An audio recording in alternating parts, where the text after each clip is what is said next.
Hello again. For this video, we're going to talk about multiplying polynomials. The previous video was multiplying a polynomial by a monomial. In this one, we're going to multiply binomials with other binomials or even trinomials with trinomials. So our goal here is to multiply binomials using the distributive property, and of course the quadratic expression is our vocabulary. That's because typically when we multiply a binomial with another binomial, we end up with a quadratic trinomial. All right, for our first example, we're going to do the horizontal method, which is the distributive method. And here's how this works. We take the first term of our first binomial, 3x, and we distribute it to the 4x minus 10 in the second binomial. So this 3 is going to multiply in both places. Then we take the negative 4, which is the second term of that first binomial again, and we're going to also distribute it to the same second binomial. So it's going to be distributed here and here.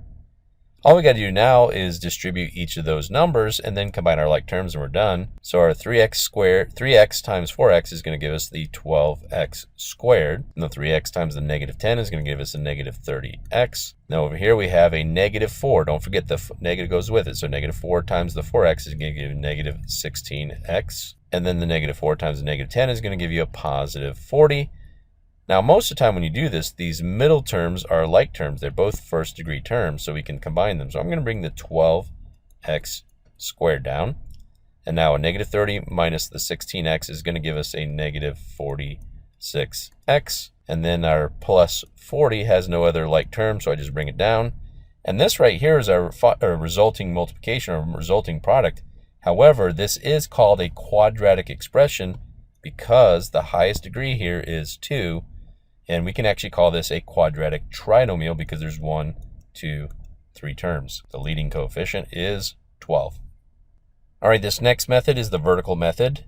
This is like multiplying your 2-digit times 2-digit number from way back in elementary. Some people like this, some people really don't like this. We're going to go ahead and show how to do it. So it doesn't really matter which order you put these in, but if there was one that had more terms than the other, I'd put the one that has the greater number of terms on top. Well, they're both binomials, so it doesn't really matter. So I'm going to write x minus 1 over x plus 7. Draw my line, put my little multiply symbol out here. So I'm just going to take this 7 times it by the negative 1, and I get negative 7.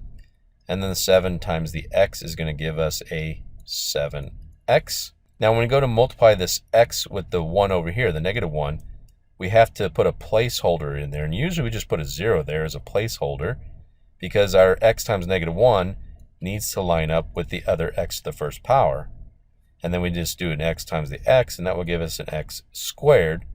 And then I'll draw a line, and then just like our normal 2-digit times 2-digit multiplication, we're just going to add these two things together vertically. Well, there's no x squareds up here, so 0x squared plus 1x squared is 1x squared. This next column here is 7 plus a negative 1, which is going to give us a positive 6x. And the last one over here is a negative 7 plus 0, which is a negative 7. And again, we end up with a quadratic because it's power 2 trinomial. And the leading coefficient on this one, it's hard for some people to see, but the leading coefficient here is a 1. Even though we don't see it, there is deemed to be a multiplier of 1, which is an identity out in front. Okay, so I'm going to do this multiplication of binomials again, but I'm going to do it with the distributive method like we normally did. So I take the first term, 2a, and I show it as a multiplication against the 5a plus 3, and then my negative 12, and I'll show it as a multiplication against the 5a plus 3. Notice the 5a plus 3 is in both positions. We're going to need to see that again later on when we start doing factoring, because those two things end up being what we call common factors that we can divide out again to get back into this form. Anyway, let's go ahead and multiply. So 2a times 5a is going to give us 10a squared. 2a times the 3 is going to give us a positive 6a. The negative 12 times the 5a is going to give us a negative 60a. And the negative 12 times the 3 is going to give us a negative 36. Combine our like terms that are in the middle, so bring the 10a squared down. And 6 minus 60 is going to leave us with a negative 54a. And I still have the minus 36 at the end. And once again, we end up with a quadratic trinomial in which the leading coefficient happens to be a 10. All right, we're still using the distributive property. The only difference in this context is I have a binomial here, and I'm going to multiply it by a trinomial. So I'm still going to take the x that's out in front, and I'm going to multiply it with the x squared minus x minus 9, all three terms. Then I take the 3 that's here, and I'm going to multiply it with the x squared minus x minus 9, all three terms. So again, we have the same trinomial right here. Go ahead and multiply. So x times x squared is x to the third. X times a negative x is negative x squared. And x times the negative 9 is negative 9x. Distribute the positive 3, so we end up with a positive 3x squared.